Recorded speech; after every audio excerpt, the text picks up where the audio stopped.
This is Construction Law Today, the podcast of the American Bar Association's Forum on Construction Law. Construction Law Today is a podcast about current topics in American construction law. Your host for Construction Law Today is Buzz Tarlow. Welcome to Construction Law Today. This is a brand new project of the American Bar Association's Forum on Construction Law. Over the course of our next several podcasts, I'll be interviewing a number of prominent practitioners in the area of construction law. We welcome your comments and questions about the podcast. Please let us know if you like it, if you find it useful, or any other thoughts you have on how we can improve the podcast. The contact information for Construction Law Today is provided at the end of this podcast. Welcome and thanks for listening.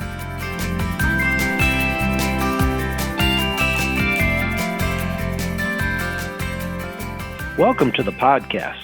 We have a great program for you today. As many of you are aware, the construction industry has had a long tradition of using form documents for a variety of transactions in the construction process. Groups such as the AIA, the American Institute of Architects, and the Engineers Group, the EJCDC, as well as the Associated General Contractors of America, over the years have produced a variety of forms of documents. We're really lucky to have with us today Brian Perlberg, who's the Executive Director of Consensus Docs, one of the groups that prepares and promulgates these kinds of documents. Good morning, Brian. How are you? I'm well, Buzz. How are you doing? Excellent. Let's begin. Tell me a little bit about yourself and your role with Consensus Docs. Sure. So I live just outside the Washington, D.C. official city limits with my wife, Rebecca, who I met in law school. We have an 8-year-old daughter named Lila, who is the apple of our eye. And I'm a big Maryland sports fan. You name it, Ravens, Terps, and the pathetic Orioles. I'm in. And they are pathetic indeed. Consensus Docs, tell me a little about the history. So we're getting ready to celebrate our 12th year of existence, and it took about 3 years to get to the finish line. And it's really an effort to try to do something a little bit different. Sure, we've had standard form documents for over 100 years, but some leadership within AGC said, instead of trying to do our own thing, shouldn't we try to get everybody's bug on these documents? And to actually do that, we had to give everybody an equal seat at the drafting table. And lo and behold, while it didn't seem like it'd be possible, we actually did get to the finish line of getting to consensus to try to come up with something that is different, that would be a better foundation to build through better contracts. So the foundation, or at least the origin of Consensus Docs, is in those of us old enough to remember the AGC forms. Is that right? That's right. So the intellectual property foundation was built off of the AGC documents, and the Construction Owners Association of America also threw in their documents into the ring, and both of those groups no longer publish their own standard documents. And then what we did is went through each document section by section, line by line, and vetted those contracts. And then originally we published those through the old DocuBuilder system that was donated also by AGC. So definitely comes from the numbering and even some of the writing style originally had its orientation from the AGC documents. But I'd also note that it's been 12 years and we've gone through 2 major revision cycles, which we do every 5 years. So I'd like to think at this point that we've created our own identity as a coalition effort. Well, introduce me a little bit to the Consensus Docs family. I know you produce a variety of contracts. How would I begin to understand what's available? And then I'd like to talk about what's the philosophy of the family of documents. Well, that's a good question. So we organize the documents, and we have over 100 standard contract documents by project delivery method. And I love talking about project delivery methods because usually those are determined by your contractual relationships. So for the traditional process, We have our 200 series documents, and those are the ones, in some ways, our flagship because the general conditions are embedded into the 200 owner, general contractor, or constructor agreement, and then the owner architect or engineer, we call it a design professional. Those are in our 200 series, and that those terms and philosophies kind of run throughout. The 300 series is our collaborative and integrated project delivery documents.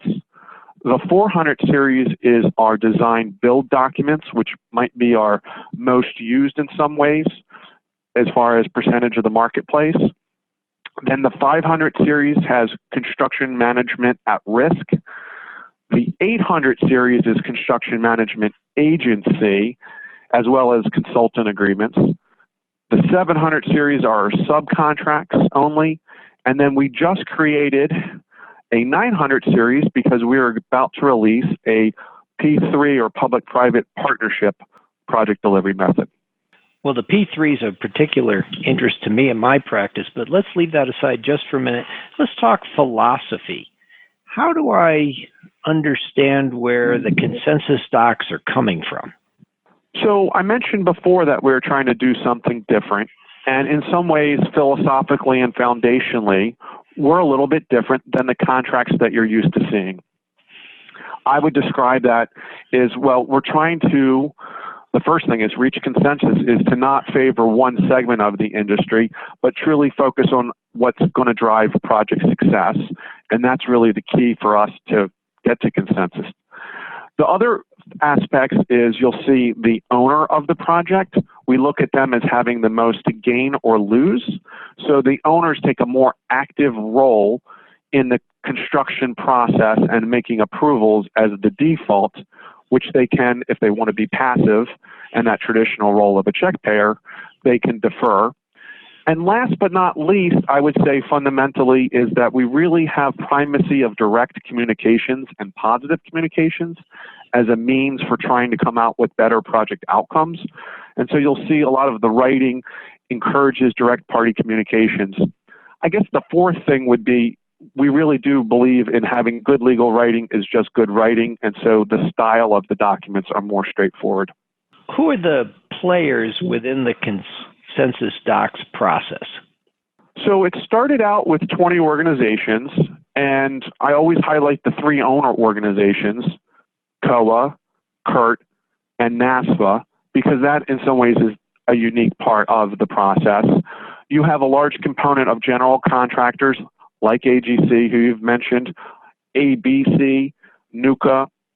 You have a plethora of specialty or subcontractor organizations. I would say that ASA, the Subcontractors Association, and ASC, which is a coalition of many subcontractor organizations like NECA and MCAA, are at the table. And then last but not least are professional organizations, surety organizations like NSBP, as well as some design organizations like CSI are part of the coalition effort. Explain to our listeners a little bit about how these documents are available and where they can see how they're organized and so on. You have a website. Absolutely. You know, I guess when I started working in-house counsel for associations, we did sell some paper contracts, but now we don't do that. There's no paper available. We sell them on the website, consensusdocs.org. You go to the website, you can register for free and see sample downloads for free. And then to actually use the documents on a project, we have some variety of subscription packages that run from, you can sort of pay as you go with a set amount of minimum purchase, to our most popular packages to get all of the documents for as much as you want for a year. And all of our subscriptions are, except for that first one, are unlimited with the documents that you have access to. Would you tell our listeners your website address so that they can take a look at that if they're interested? Sure. I guess I should be a better salesperson in mentioning that. It's Consensus Docs, so Consensus, DOCS.org.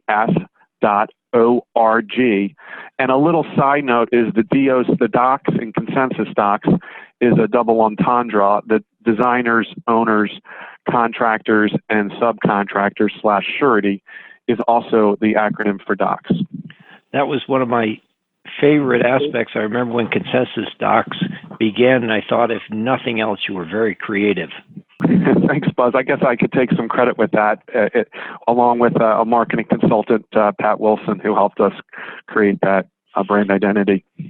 Let's talk a little. I'm interested, Brian, in your comments with regard to bringing owners into projects.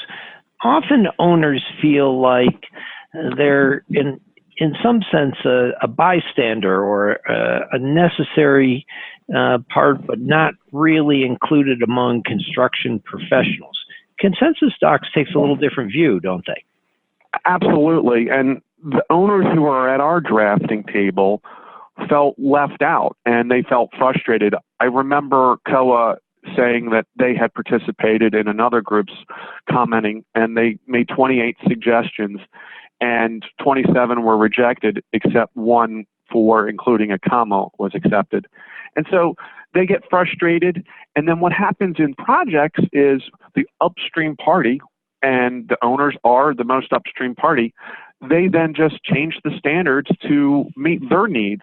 And so you can take a balanced document, and then that party is going to mark it up and make it unbalanced.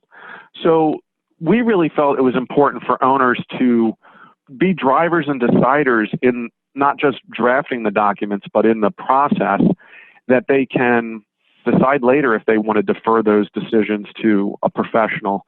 But it's really having the end in mind of that the owner is the client was a really important part of what's in the docs.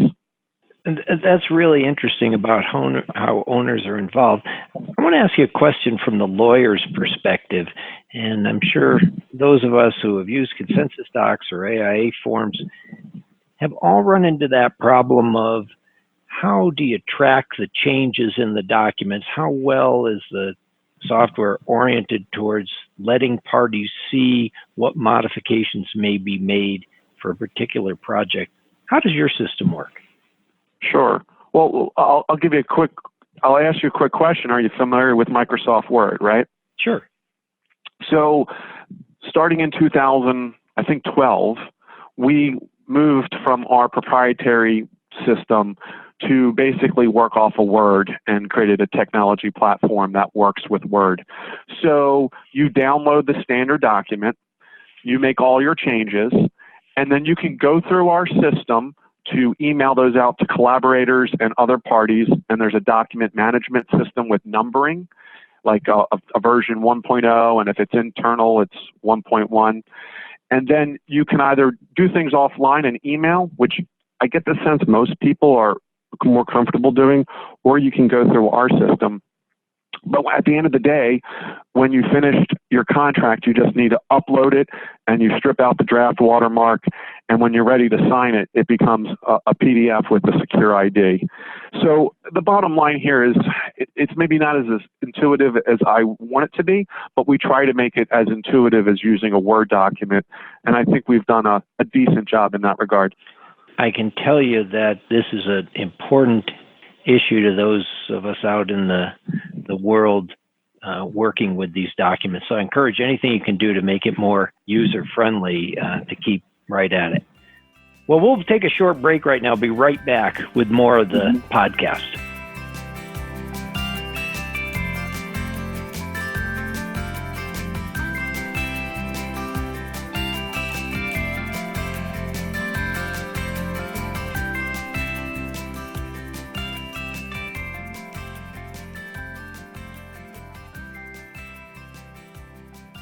We're back with more Construction Law Today. Our guest is Brian Perlberg, who's the Executive Director of Consensus Docs.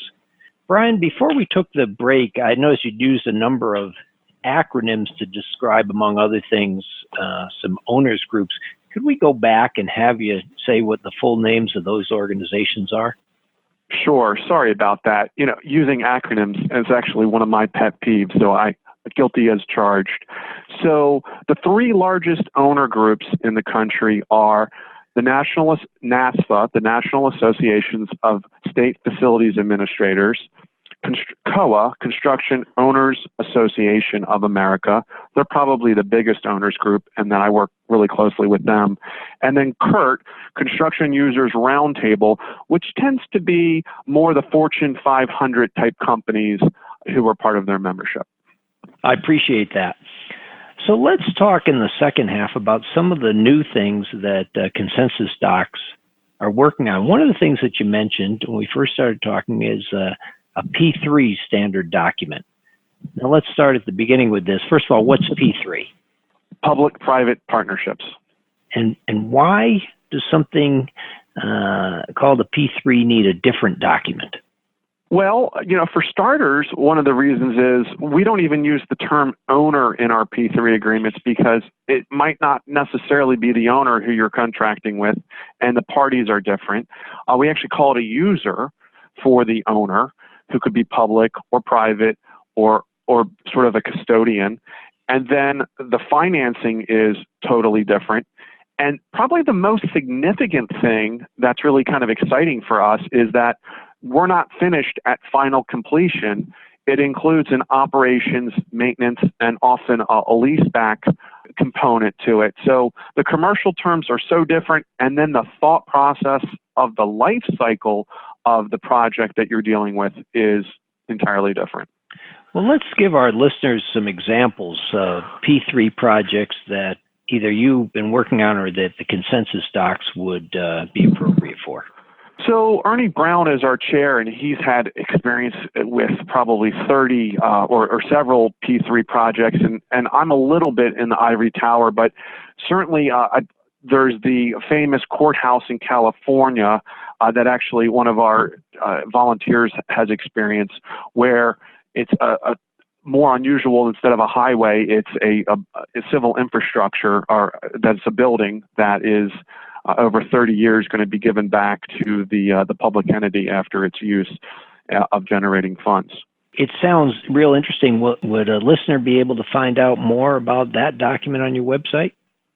Sure. So we're about to release it, and it's going to be the Consensus Docs 900, and we actually have the information up already, and it's something that if you register, you can actually download and get a sample for free. That sounds like a great deal. Let's talk next about, I know this is a relatively new project for the Consensus Doc. I've seen this document, this Lean Construction Addendum. Can you talk about that a little bit? Sure. So one of the things that I really like about my job is that we're always trying to do something new and something that is innovative that hasn't been done before, that meets as far as standard documents. So we had developed in 2007, when we originally launched, a integrated project delivery document. And the most recent version of is, okay, hey, wait, this is not IPD. We maybe are working with something like CM at risk, but we want to incorporate lean tools, more collaborative behavior, and some financial incentives. So we created an addendum to memorialize that higher level of collaboration in a contract that is able to just be attached with something like CM at risk you're used to doing. So just to break down this a little bit, IPD, Integrated Project Delivery, that's what you're talking about, right? Mm-hmm. And this addendum brings in some of those characteristics of early cooperation among multiple parties on a construction project. Is that the idea?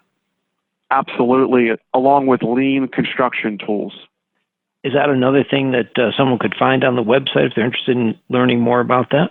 Well, Lean Construction Institute, LCI, is one of the Consensus Docs organizations. They probably have more comprehensive information along with AGC on that. I actually just went through a whole course trying to understand it better. There's a lot involved, but there's a lot in the internet. And just to sort of highlight, using pool planning and pool scheduling rather than something that is very fixed and traditional and the last planner system is something that's a signature issue that's involved with lean construction. Let me talk to you a little bit about the way Consensus Docs fits into the world of standard construction agreements. Now, certainly in my practice, and I suspect this is true for many of our listeners, the AIA has been around a long time and people are quite familiar with those documents. How does consensus docs differ, or to what extent are consensus docs like the AIA docs? Well, they're similar in that they address the same contractual relationships, but like I said before, we're trying to do things a little bit differently, and we're not necessarily tied to something that it was created 100 years ago and evolving. We try to take something, a little bit of a fresher approach, and really think about, okay, well, this might not be common practice, this is best practice. So for instance, when you're dealing with directed changes, we have a system where 50% of the money goes to the contractor so that they're not squeezed out of something that they disagree is a change. And so that's something where we're looking at taking a different approach on some of those provisions. But sure, we have the same indemnification, and we address all those fundamental and comprehensive contract issues that you must and should have in your construction contracts. Well, let's look at that a little bit from the practitioner's point of view. Now, my practice is in the Rocky Mountain West, and I occasionally see consensus docs, and you and I have talked over the years about what forms you might have that would work for a project that I'm involved in. What's your perception of how consensus docs are moving in the form of lawyers looking at these kinds of transactions?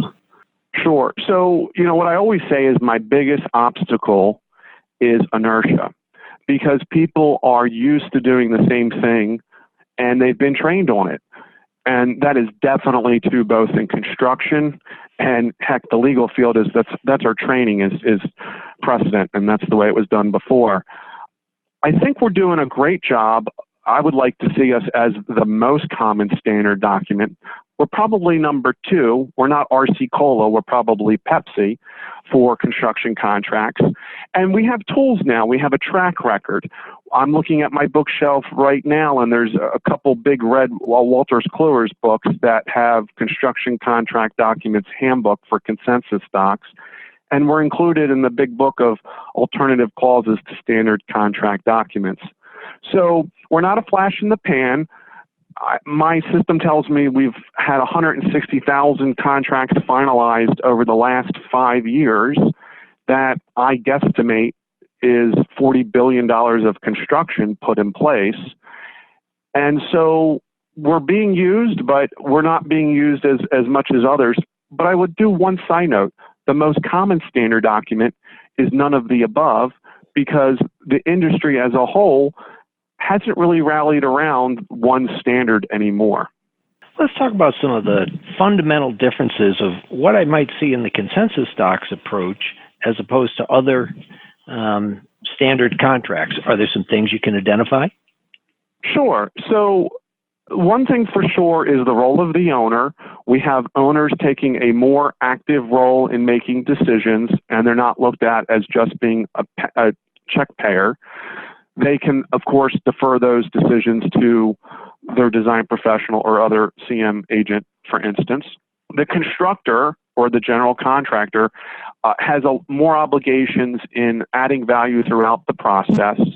And then fundamentally, the design professional, their responsibilities is commensurate with their responsibilities, but they're not seen as the protector of the owner from the hen in the hen house, with the contractors seen as someone you should have at arm's length.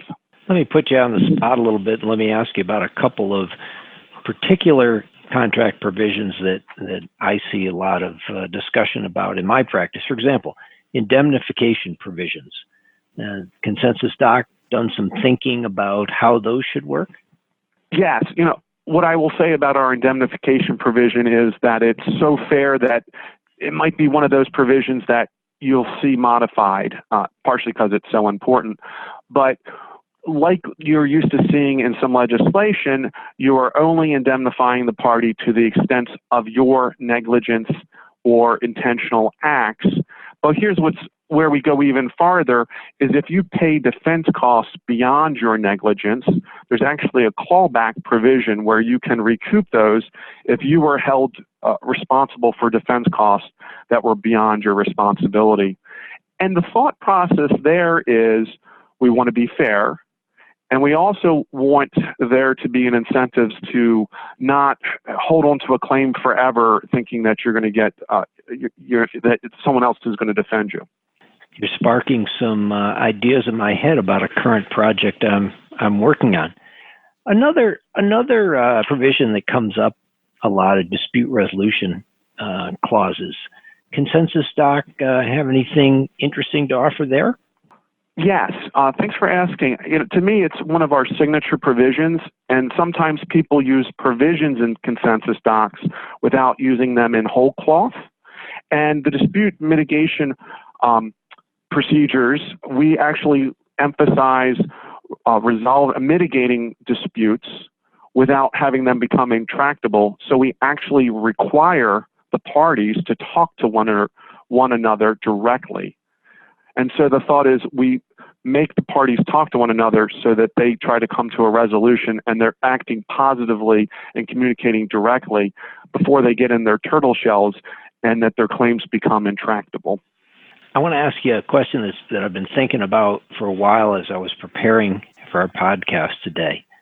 Once in a while, a client will come to me and say, I want a really tough contract. For example, if I'm representing an owner, I really want this to be a pro-owner deal. Consensus Doc seems to be, to some extent, the antithesis of that kind of thinking. What's your thought? Well, I'm not in the business of writing consensus docs and fair contracts because it makes me feel good, although I like this approach and it jives with my personal philosophy. We do it because it works better. We haven't seen the number of cases incommensurate with the number of people using our contracts because it works better. Our industry and the way, quite frankly, lawyers sometimes in writing contracts are upside down on this about protecting the owner. It comes to bite them back in the rear because there's always a way to get around that with some of the judicial interpretations that it's so much better to focus on project success and trying to treat people fairly. It just works. Well, next time I have a client who asks me to do that, I'm going to think of your philosophy on that. Hey, Buzz, I actually have some studies that I can share with you or your listeners later that actually scientifically shows that to be the case. That would be fascinating. So why don't we wrap up today, Brian? Would you say your website again so that people can get in touch with you if they're interested? Sure. It's consensusdocs, DOCS.org. And my name's Brian Perlberg, and with a little bit of an unusual last name, I'm the most relevant on LinkedIn or probably Googling it, and I'm always available to be a resource. Well, it's great. It's really been fun talking with you today. Thanks so much for your time. Thanks you so much. You have been listening to Construction Law Today, the podcast of the American Bar Association's Forum on Construction Law. All rights relating to this podcast are owned and controlled by the American Bar Association. No reproduction or reuse of this podcast is permissible without the expressed written consent of the American Bar Association. For more information about Construction Law Today, or if you have any questions or comments, you may contact our host, Buzz Tarlow, jtarlow@lawmt.com. Our podcast is produced with the assistance of Peak Recording Studios in Bozeman, Montana. Thank you for listening, and look for our next edition of Construction Law Today.